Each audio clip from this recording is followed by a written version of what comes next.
Hello friends, it's Friday, which means it's another Lenten fish fry day. However, I have something a little different up my sleeve. I'm going to try a food challenge today. Don't worry, it's still meatless, and it still involves seafood. Are you curious yet? Well, I'm going to give you a little clue. And there's your clue. Did you figure it out? Even if you did, or if you didn't, join me and watch and see if I can complete this New Orleans themed food challenge. So we have our frozen crawfish here. We're going to get ready to thaw these.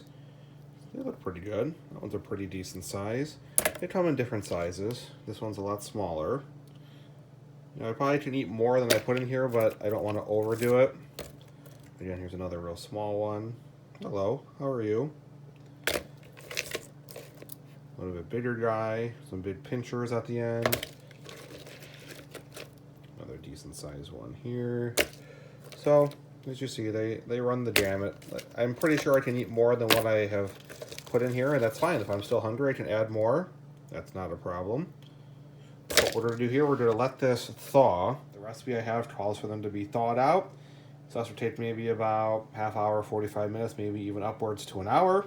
In the meantime, I'm going to prep the rest of the things we need for the boil. We'll be adding the Zatarain's crawfish, shrimp, and crab boil in a bag to our pot. In the pot right now is water and onion. Also to be added will be corn and some baby red potatoes. But we're going to go ahead and add this to the boil and let that start doing its job. So our boil has boiled. Our pot has come to a boil. We have corn, we've got onion, we have potatoes down there, we have the seasoning bag floating towards the top. I've added some other secret seasonings. I won't tell you what those were. There's a potato floating up to the top. Just about ready to add in our crawfish. So I'll be back in a little bit after I put the crawfish in. It's been about an hour altogether between getting the pot seasoned properly and boiling and thawing out my crawfish. Okay, the crawfish have been added, the heat has been reduced, and now they simmer. These were already cooked crawfish, they were frozen, and so once I go on the boiling water, I reduce the heat, and now I'm letting them simmer for about maybe 15-20 minutes to soak up all of that goodness in that broth there. So we'll be back in about 15 to 20 minutes to see what the final result looks like.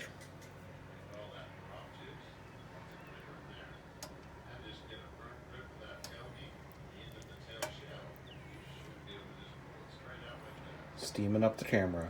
Looks delicious.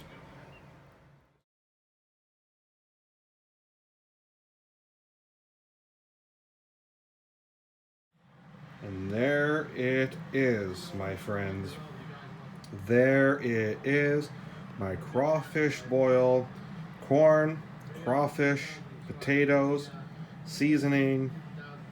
It looks really good. Really good. Look at that steam coming up onto the camera again. Alright, I'm ready to situated to eat. And I'll let you know how it is.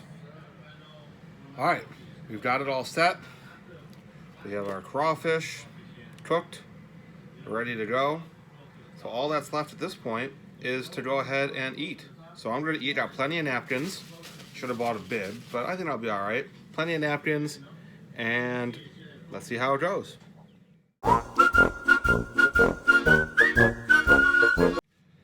Okay, so I've tried a few, as you probably have seen. It is outstanding. Let's go through one live, though. All right, here's a decent-sized guy. We're going to go through this guy live. Okay, take his tail. We're going to twist him. That'll let us get the meat out.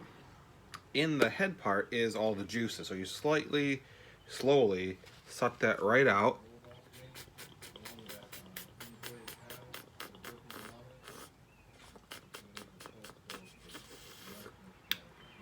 All that flavor from the broth is right inside. And now we got all this great meat here. You take the first ring off if you need to. I find it's helpful sometimes, not all the time. Just sort of go across all the way. Comes out. You can usually just, you see all that great juice. Usually just get separated right from there. Sometimes it will look right out. Like I said, got all this delicious meat.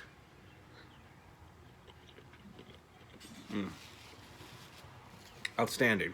Absolutely outstanding. This is delicious. First we got our corn. See how that corn cooked up? Haven't tried it yet.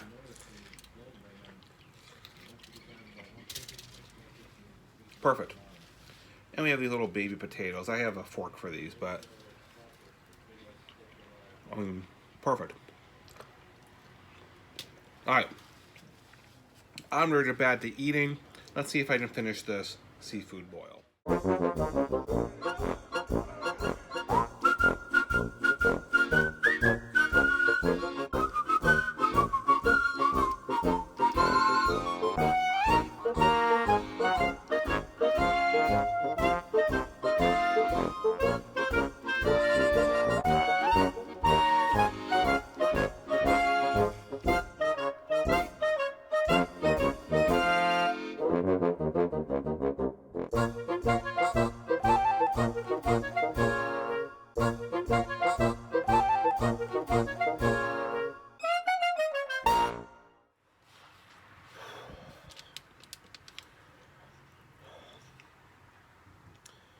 This is it. The last crawfish. I finished this. I finished the whole boil. I can do this.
Once I get this down, I would have finished the entire plate.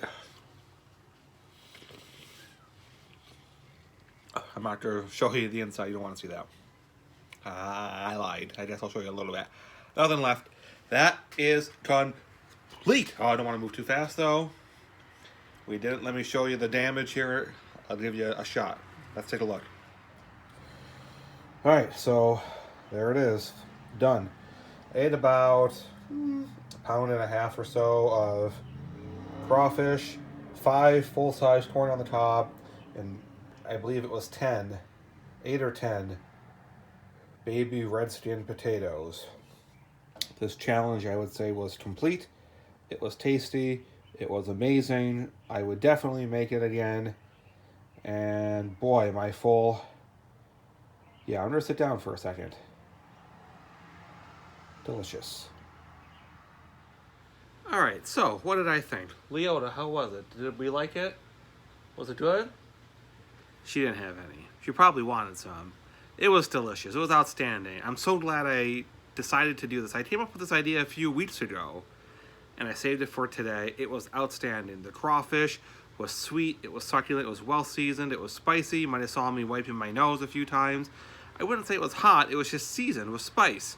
And so it gets in your nose after a while, and it tastes really, really good. The corn was perfectly cooked. There were 5 of them in there. I ate all 5 of those. There were 8 or 10 red potatoes. I ate all those. And a pound and a half of the crawfish. It was delicious. So you might be wondering what this crawfish tastes like. It's kind of a combination between lobster, crab, maybe even a little bit of shrimp. But, it has that same sort of, consistency as lobster. But for the most part, it's good. I didn't need any extra stuff. I didn't dip it in any butter or garlic sauce. I ate it as you saw. I ate it as it was. So it looks like Leota left. So that's all right. But it was delicious. It was outstanding. This was a 10 out of 10, 100, whatever you want to rate it. However, I've been rating it 100. I'm going to move over now since Leota's not here. 100. It took a long time to prepare. I had to thaw the crawfish. I had to cut vegetables, had to get that big pot of water to boil, had to let everything sort of come together in the pot to make that base, that broth for the crawfish. And the longer it sits in that water, the more it absorbs. So when you suck the head piece, all that sort of seasoning, all that sort of goodness pools right there, and you get this intense rush of crawfish flavor, but at the same time, this intense rush of all the seasonings that have mixed together. It's incredible. They're easy to eat, as you saw. Only a couple gave me a little bit of difficulty, and by difficulty I mean it took me maybe 30 seconds to eat as opposed to 10 or 15. Should you do that? Yeah, if you like crawfish, if you like to cook, it's fun. It was easy. I tried to recreate it as much as possible. I used my serving tray I had to kind of turn into dump the pot off. You couldn't see that part, so I don't have anyone here to film for me. My tripod's not good enough for that, but I dumped it all into the trough there, if you will. I should have had a bib. I was looking for one, but I couldn't find one today. All in all, though, this was a great success. A nice way to wrap up Lent. Yes, I know next Friday is Good Friday, but technically speaking, Good Friday is not part of Lent. So Lent will end at evening prayer on Holy Thursday. But we will still have a meatless day that day, and I have one last fish fry for that. So thanks for watching. Make sure you hit that like button if you like this video. If you want to stay in the loop for all the upcoming videos, including next week's fish fry and what I have planned after the fish fry series, make sure you subscribe, share with your friends. See you next time.